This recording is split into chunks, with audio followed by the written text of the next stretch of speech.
Welcome students in your physics class, and today I will do some numericals. Before starting the numericals, we should know the formulas of G. What will be the value of G when we go above the surface of Earth? And what will be the value of G when we go inside the Earth actually at any depth? So students, as I have sent you some videos on this topic, variation of G. So I hope you all are aware this topic actually as the value of G varies, either we go above the surface of Earth or inside the Earth, and also the value of G depends on the rotation of Earth. Okay तो जो G की value है actually students वो अर्थ के rotation पे भी depend करती है. Okay it varies due to the rotation of earth and it also varies when we go above the surface of earth and it also change if we go inside the earth actually at any depth. तो students what will the value of G at any height above the surface of earth? The formula of acceleration due to gravity, okay, will be gh for the height actually. Gh is equal to G. This G is the acceleration due to gravity at the surface of Earth. So we will write by this notation Ge. This Gh is the acceleration due to gravity at any height. So this acceleration due to gravity at any height will be equals to Ge into 1 minus twice h upon r. Okay students, ये formula आपको याद होगा. किसी height पर G की value क्या होगी? Okay जब हम अर्थ से किसी हाइट पर G की वैल्यू फाइंड करते हैं तो उसको हम किस तरह से निकालते हैं? मान लीजिएगा this height is h and now you are going to find out the value of G at this height. Let's say this is Gh. Clear? Students यहां पर सरफेस पर G की वैल्यू हम लेते हैं Ge, okay, which will be 9.8 or 10 meter per second square, something about, okay. Now students, for finding this acceleration we will use this formula. Clear?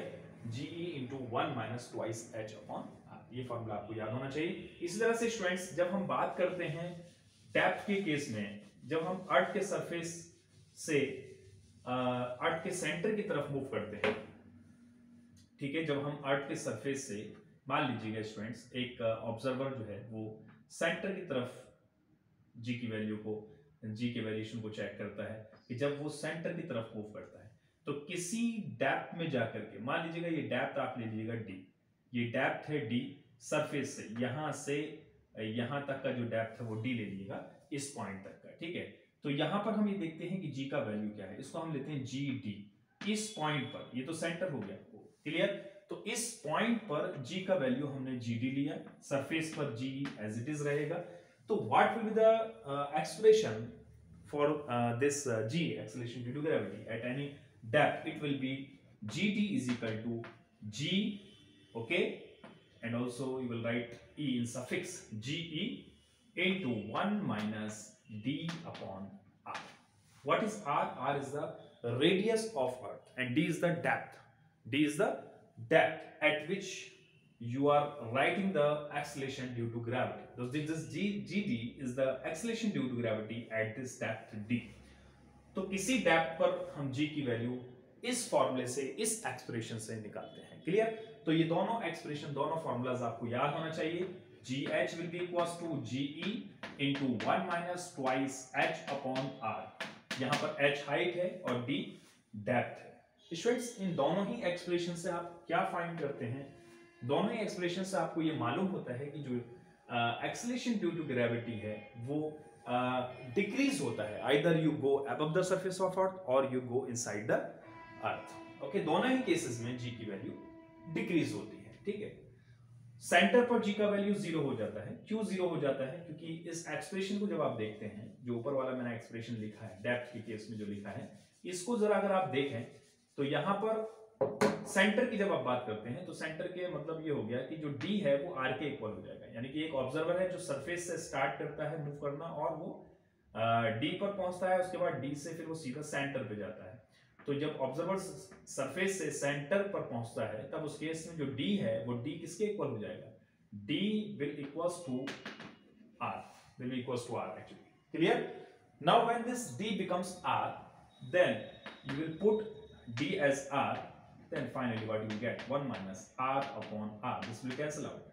okay, and you will get g, you will get what actually, you will get 1 minus 1, it becomes 0 actually, okay. So at the center of earth g will be 0. By this formula you can get this one. Okay students, तो यहाँ पर आपको दोनों formulas के बारे में समझ में आ गया होगा कि हम जो है वेरिएशन के केस में किस तरह से जी को फाइंड करते हैं डेप्थ और हाइट के केस में। तो क्वेश्चन हमारा क्या है, पहले क्वेश्चन, आप फर्स्ट क्वेश्चन को देखिएगा।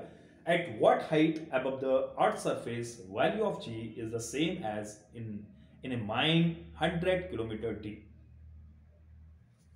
स्टूडेंट्स यहाँ पर आपको क्या फाइंड करना है, आपको ये निकालना है कि 100 किलोमीटर डेप्थ पर जो वैल्यू जी की है वही वैल्यू आपको यहां क्वेश्चन में दिया है कि सपोज करिएगा, यहां क्वेश्चन में दिया है ये सेंटर हो गया, ठीक है, इसको आप ओ ले लीजिएगा सेंटर को, ठीक है, इसको लीजिए, किसी डेप्थ 100 किलोमीटर, जो डेप्थ आपको गिवन है क्वेश्चन में, this is the 100 kilometre, 100 kilometre depth में जो वैल्यू जी का मिलता है वही वैल्यू किस हाइट पर मिलेगा, किस हाइट पर हम जाएं, ओके, सरफेस के अबव जो वैल्यू सेम मिले, ठीक है, जो हमें डेप्थ में मिलता है। तो 100 किलोमीटर डेप्थ पर जो वैल्यू जी का है वही वैल्यू किस हाइट पर होगा, वो हाइट हमें फाइंड करनी है इस क्वेश्चन में, ठीक है। तो let suppose the height is h at which we get the same value, okay, of g as the value in a mine at a depth 100 kilometre. Clear? तो हम यहाँ पर फाइंड करने जा रहे हैं h की वैल्यू फाइंड करने जा रहे हैं। हमने मान लिया कि h वो हाइट है जिस पर g की वैल्यू वही मिलती है जो 100 किलोमीटर डेप्थ में मिलती है। क्लियर? तो यहाँ पर हम जो फॉर्मूला यूज करेंगे सिंपली वही फॉर्मूला यूज है gh। तो here we have taken this h is the height, so this gh at this height gh becomes equals to gd, okay. Acceleration due to gravity at this height becomes equals to acceleration due to gravity at depth, at the given depth, which is 100 kilometer. Clear? Okay students, now we know at any height the acceleration due to gravity will be g into 1 minus twice h upon r, and at any depth the g will be equals to g into 1 minus d upon r. Here we have given the value of d, which is 100 kilometer. Clear? Okay students, this g is cancelled out, this g is cancelled out here, and finally what you will get in the next expression, you will get twice h upon r is equal to d upon r. This r is r cancel out. Clear? And what you will get, you will get h is equal to d twice, okay, d upon 2 हो जाएगा, 2 इधर चले जाएगा तो ये upon में आ जाएगा, इस तरह से d upon 2. Clear? d is 100 upon 2 and 50 kilometer. This is the height at which you get the same value as the value you have got it at depth 100 kilometre, यानी 100 किलोमीटर डेप्थ जो आपको g की value मिलती है वही g की value हमें 50 kilometre height पर मिलती है सरफेस के above. Clear? Okay student, the first question is completed here. Now come to the second question. What is the second question? A body of weight 72 Newton moves from the surface of Earth at a height half of the radius of Earth. What is the gravitational force on it due to Earth? Okay students, here in this question you are going to find out the gravitational force. How will find this one? So first of all we will find the acceleration due to gravity. Okay, यहां पर हम क्या find करेंगे, acceleration due to gravity.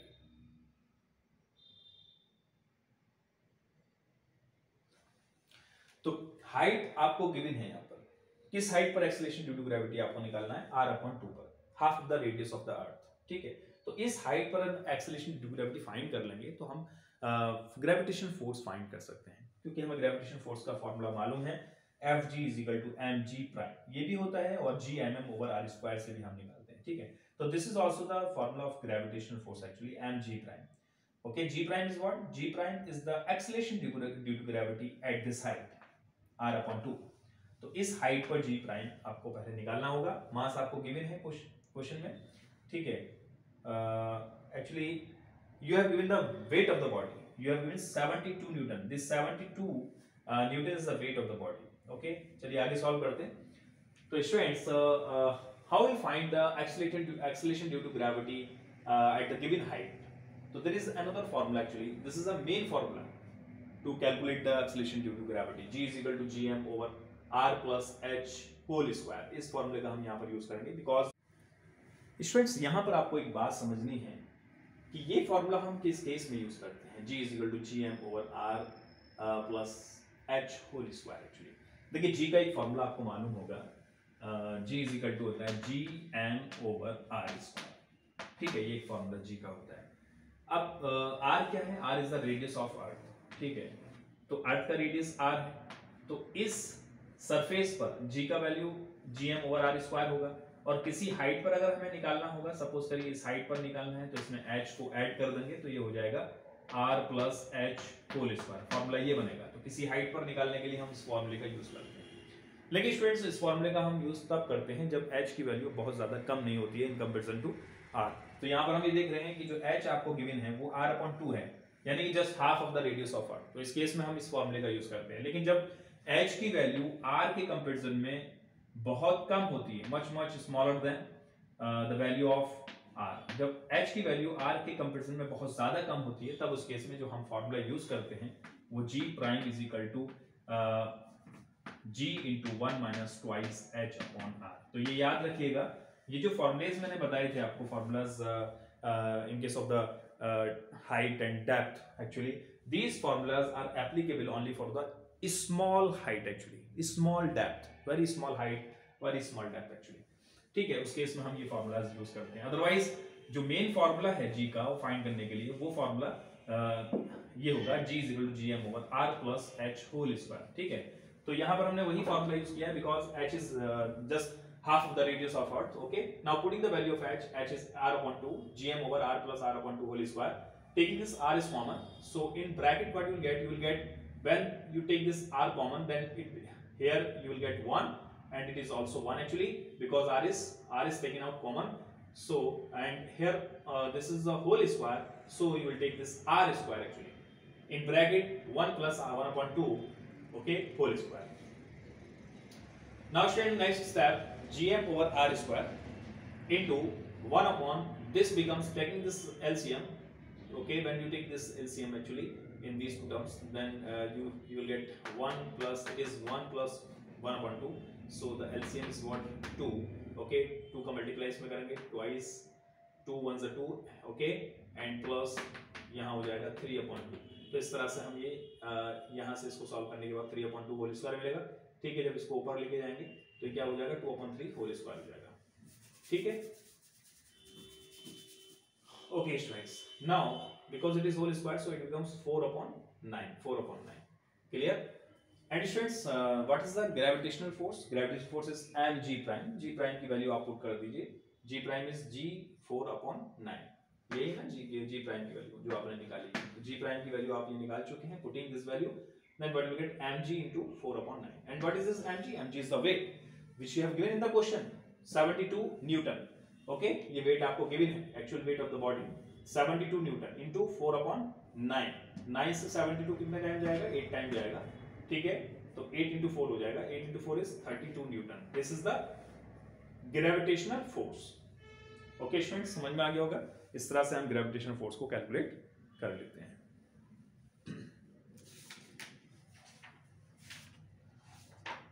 Now come to the next question. In this question you will find the escape velocity. What is the escape velocity? Escape velocity is that velocity whenever we project an object with this velocity, the object will the object will overcome from the gravitational pull actually. यानी कि जब हम किसी भी object को escape velocity से project करते हैं तो ऑब्जेक्ट जो है वो ग्रेविटेशन पुल से बाहर चले जाता है. ठीक है, तो उसको हम क्या कहते हैं, escape velocity कहते हैं, जिससे ऑब्जेक्ट को स्पेस में ले जाया जाता है. ठीक है, और इसकी वैल्यू कितनी होती है? इसकी वैल्यू होती है 11.2 kilometre per second. 11.2 kilometre per second.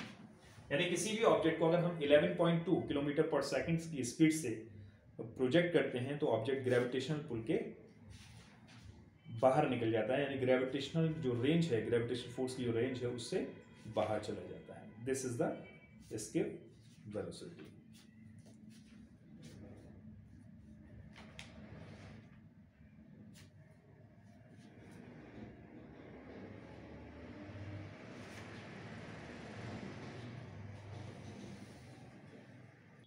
Okay student, समझ में आ गया?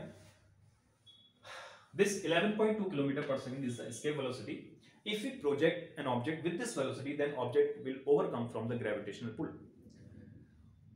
They will come out from the gravitational range actually. Okay students, here what you are going to find? What is the question? The question is find the velocity of escape at the moon given that its radius is 1.7 10 to into 10 to the power 6 meter and the value of g at its surface is 1.63 meter per second square. What you have given in the question, you have given the radius of the moon and also you have given the g at the surface of moon, which is 1.63 meter per second square. Now student, what will be the escape velocity? The formula of escape velocity is v is equal to root 2gr. Okay, g is the acceleration due to gravity. Here, because we are going to find out escape velocity on the moon, so we will take the acceleration.